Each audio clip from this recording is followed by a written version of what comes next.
Today I'm going to give you all of my practical tips to become a better copywriter immediately. So I think you can take some of these things and implement them in your work right now.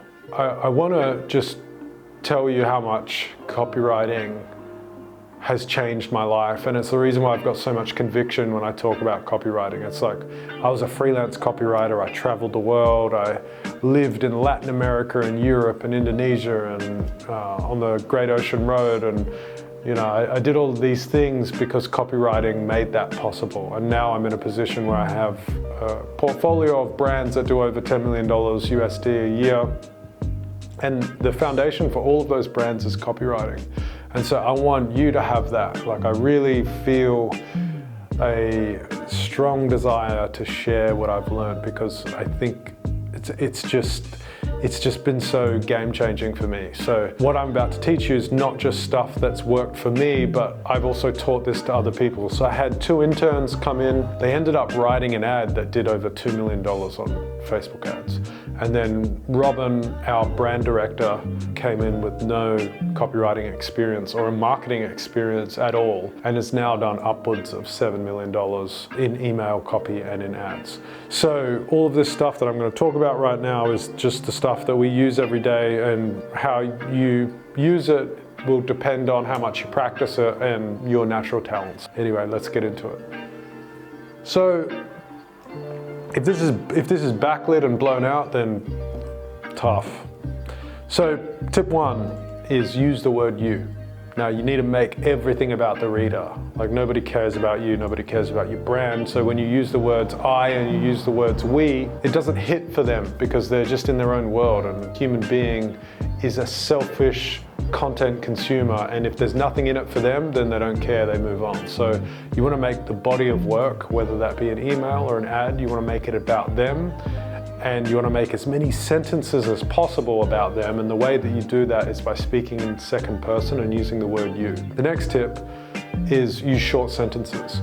And this is just for the effort scale. Like, every time we can read a short sentence and we get that period, and then we move on to the next sentence and we get that period, it allows us to flow through the work. But if you start to create complex sentences with commas, and it's just more work for us as readers, and we don't like that. We want easy to read stuff. And so adding on for that is the next tip, which is using simple words to increase comprehension. As soon as somebody can't understand something, they're out. So if 10% of the people can't understand some of the words you're using, you've just curbed your results by 10%. The next tip is use lots of white space, and this is really important for when somebody sees your work for the first time, and that initial impression. If you're writing in big chunky paragraphs, it looks like effort. What we do is we use the enter button, like, we just keep on smacking that enter button. So it's like sentence, enter, space, sentence, enter, space, and it just looks like a breeze to read. It looks like it's effortless because there's so much white space involved,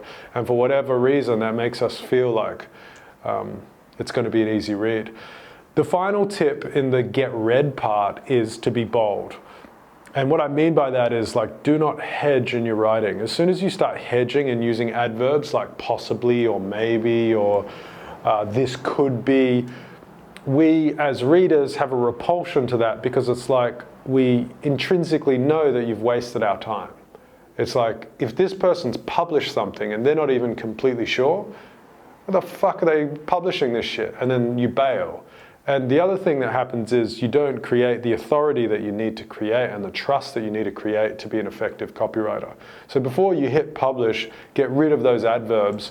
And the best way to do that, so that you're not thinking about it when you're writing, is to go to Hemingway and copy and paste your stuff into the Hemingway app. That will actually highlight your adverbs, especially when you're using them in a passive way, and it will literally say, don't hedge, be bold, and it will tell you to get rid of that adverb. So that's a really good tool to use. Okay, so moving on from getting read to persuasion. As a copywriter, you want to make sure that you're creating desire before you think about justifying anything. One of the main mistakes I see people make when it comes to persuasion is that they get the structure of their writing wrong. They try to logically justify things, like they'll justify the price, or they'll talk about the features too prematurely before the consumer actually has had time to create desire.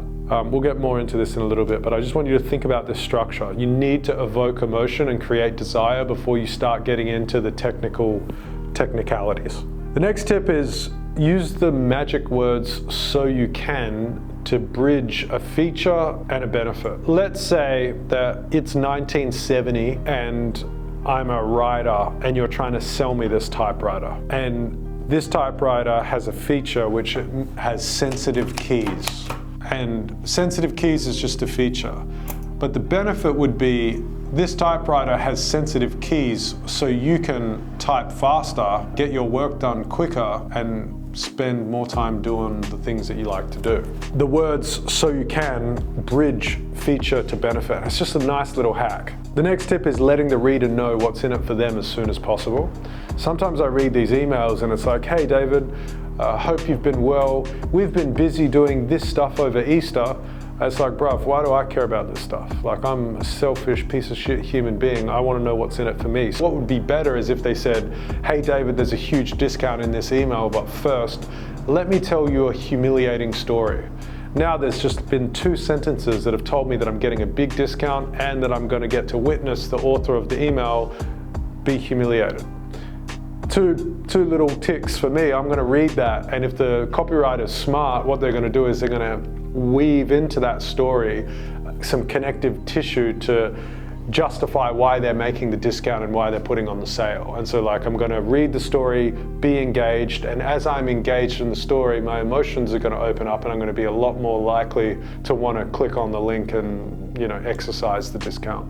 The next tip is understanding that copywriting is a series of head nods, which means you want them to be saying yes at the end of every sentence. As soon as they say no, you've lost them. So just be mindful of that when you're writing your copy, that if you say something that isn't true, or it's something that your particular audience doesn't think is true, you've lost them. Next tip is more of a statement, but real copywriters don't care about sounding smart, about sounding witty, or about sounding clever. They just care about articulating the value of the thing that they're selling to the person they're trying to sell it to.